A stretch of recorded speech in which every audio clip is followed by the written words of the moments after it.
Hello and welcome to the unboxing of the Asus Zenbook UX32VD.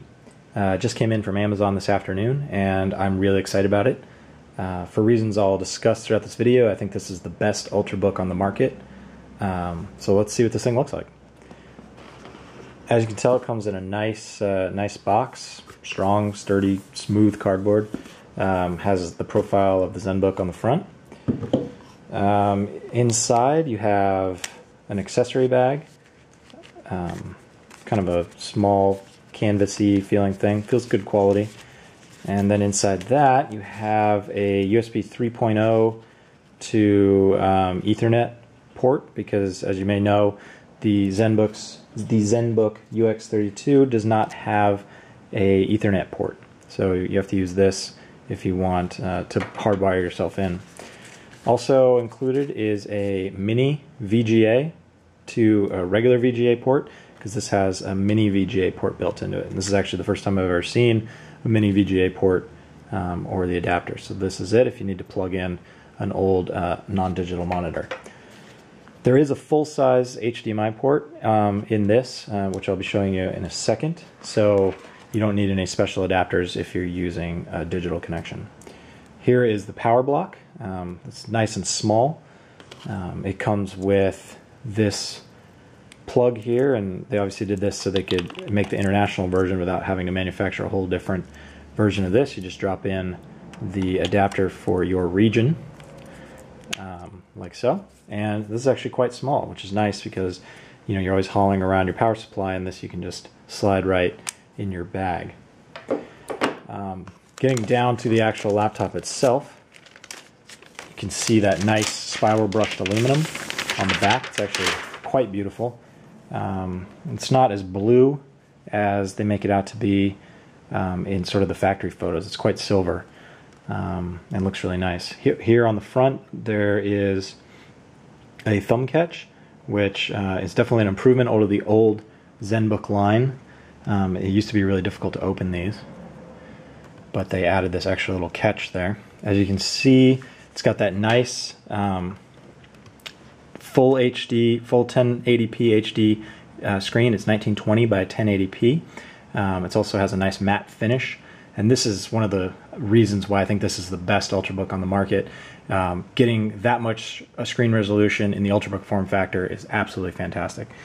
You also see the backlit keyboard, which I also think is one of the features that makes this the best Ultrabook on the market. I know it seems kind of gimmicky, the whole backlit keyboard thing, but I can't tell you how many times I've been up late at night trying to type an email, maybe in bed with the lights off, and you're straining to see what key's what, or maybe you're in the car at night trying to fire off a quick email while you're tethered into your phone or something like that. It's just a nice feature to have. Also, the trackpad is nice and big, and then the buttons are sort of integrated into the trackpad itself. They're not separate buttons, so that's a little bit different. Underneath here, there's the pouch, which you can obviously store the laptop in. It's kind of nice, the same sort of canvasy material that the accessory pouch was made out of. Overall, let's see how it fits in to the laptop. Just slide the laptop in like so.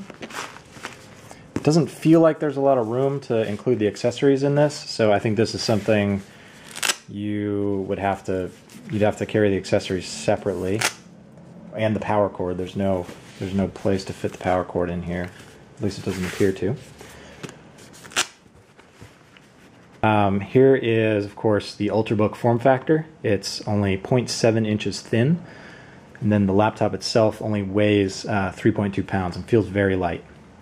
You can see the ports. It has, of course, headphones. There is the mini VGA port that we showed you the adapter for earlier. Here's the full-size HDMI port, and then two USB 3.0 ports, and then, of course, the power port there. There's no ports on the back, as you can see, keeping that thin form factor. There's an extra USB 3.0 port over on the left side, along with a card reader. Overall impressions, the build quality feels really good. There's some talk about keyboard flex, but the keyboards feel solid and responsive.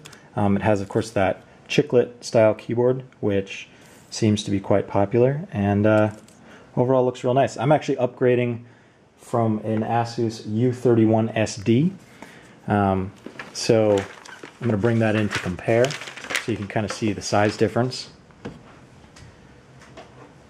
Here's the U31SD in comparison to the UX32VD. You can see how much thinner the 32VD is, although they have pretty much identical left to right and front to back dimensions. You can see, especially it comes through on the front, how much thinner the new Ultrabook is, and then on this side as well. It's also, in a comparison, feels, you know, substantially lighter. And then, like we talked about earlier, that having the better screen is really going to come in handy. The old Asus that I had only had a 1366 by 768 resolution screen. I found myself having to scroll down all the time when I was viewing web pages. With this, you're going to be able to see a lot more above the fold, so to speak. So that's the unboxing of the Asus Zenbook UX32VD. Hope you enjoyed. Thank you.